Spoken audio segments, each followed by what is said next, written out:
देखियो बा अब वही टाइम पे एक चीज बड़ा चर्चित में बा। कौन चीज जाना था? ई रतिया में ड्रोन कैमरा उड़त बा। के करे घरे उड़त बा भैया कुल जगह, लेकिन अभी हम एको दिन नहीं देखे। ए भैया आपो खिया हिया ज्यादा होत बा। अरे हमारे घरवा के 10-12 ठी उड़त रहा। सुबेरे पता लगा कि ड्रोन कैमरा उड़त बा। क्यों कहा था कि सर्वे करत है, आ क्यों कहा था पता लगावत हाँ कितना मनई सोवत हाँ कितना मनई जागत है। प्रदीप भैया बचा रहा तनी गवैया गायन कैसे। अरे पीढ़िए गठबंधन के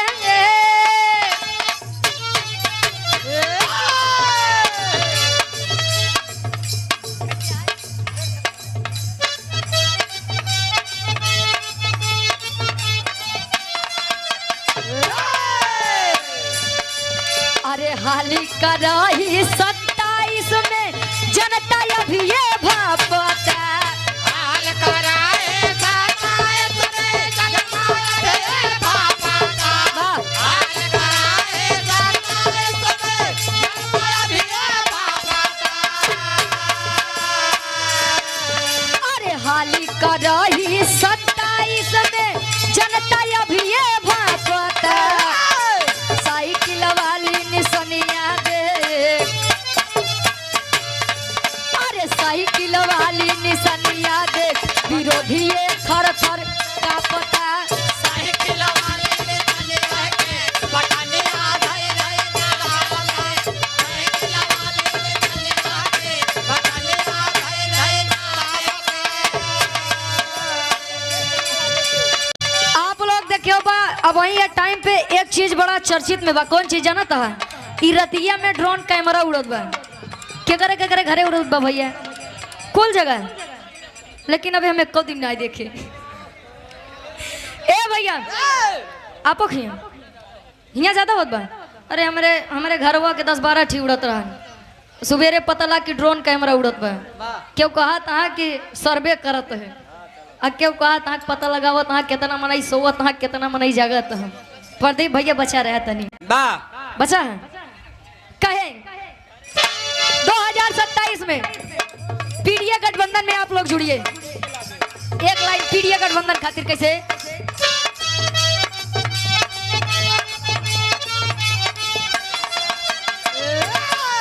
अरे पीडीए गठबंधन में अखिलेश संगे लागे के।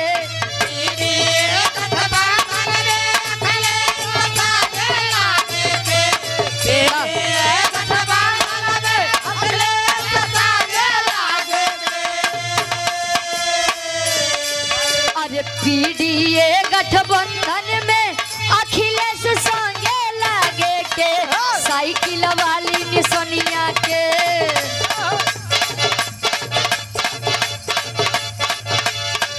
अरे साइकिल वाली निसनिया के बटनिए धई धई दाबे के। साइकिल वाले ने तने के बटने आधाई रहे नाले। साइकिल वाले ने तने के बटने आधाई रहे नाले।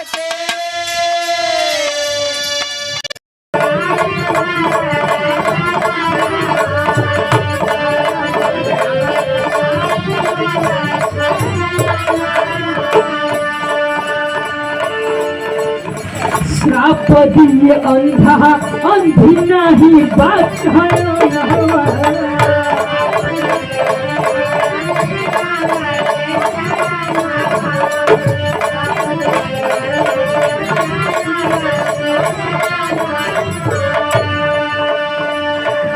राजा दशरथ कहले कि हमरे मारल श्रवण मर गए भगवान। वही से में अंधा दिलों श्राप दहन कवन श्राप दहन तो पुत्र कहते मर पर राजा धन भार ही आए राजा।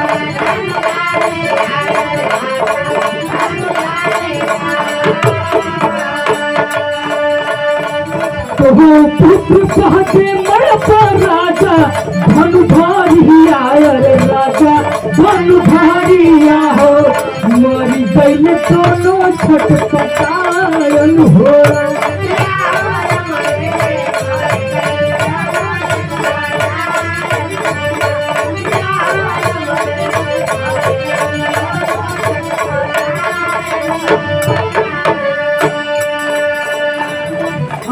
जी कहलन कि तू एक दिन पुत्र बदे मरबा, जैसे हम अपने पुत्र के वियोग में मरद बानी तो वैसे तू मरबा।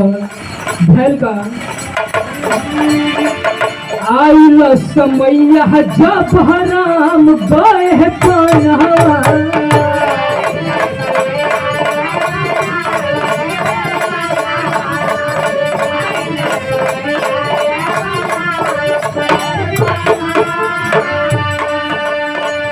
राम राम कहत भइल है दशरथ के महाराज।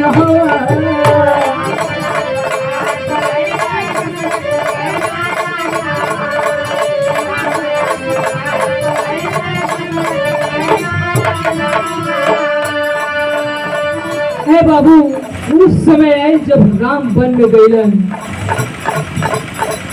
जब राम की 14 वर्ष का वनवास भेले बाबू जी, उस समय राजा दशरथ के मरण भइल। राम राम रटत रटत चल गईलन। जो अंधान जी श्राप दिले रहन उ श्राप पूरा भेले बाबू जी। लेकिन कहना है नेहा कन्हली राम कवि किसयार ही आयर कवि,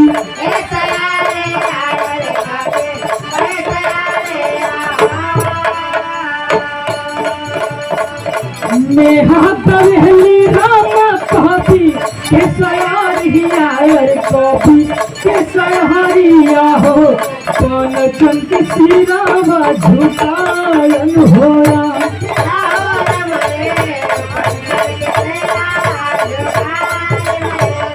किया हो रमर है, किया हो रमर है।